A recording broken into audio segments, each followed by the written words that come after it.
I couldn't for the life of me work out why Owen Paterson, who's the British government's Minister for the Environment, Food and Rural Affairs, was looking so shifty in Parliament the other day. But now, as it often does, the truth is leaking out, rather as horsemeat has been leaking into our food supply. It's the first really big story of the year, and it seems that everybody has been trying to cover this one up. Even worse, it was the Irish authorities who spotted it first and our government that hoped it would all blow over. For it now seems that the British authorities were told a year ago that some of our beef supplies were being contaminated with horsemeat.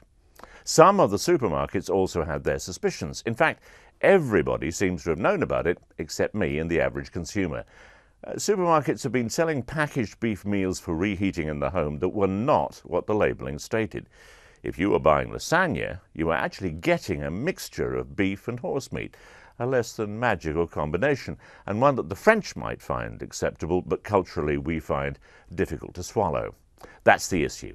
The implication is much more serious, that the manufacturers of ready meals can pop anything they want into those little foil trays, regardless of what it says on the label, that the meat can come from anywhere and can contain anything, including drugs that the horse has been given during its lifetime.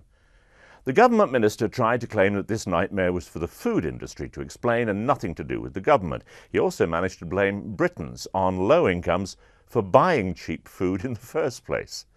The food industry gradually got itself into gear and promised its customers that checks would be made.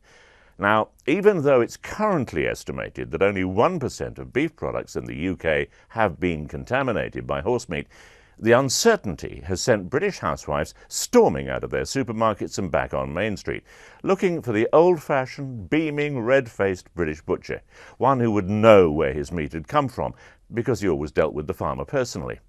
Unfortunately, many of these former jewels are no longer there, closed down through competition from the supermarkets.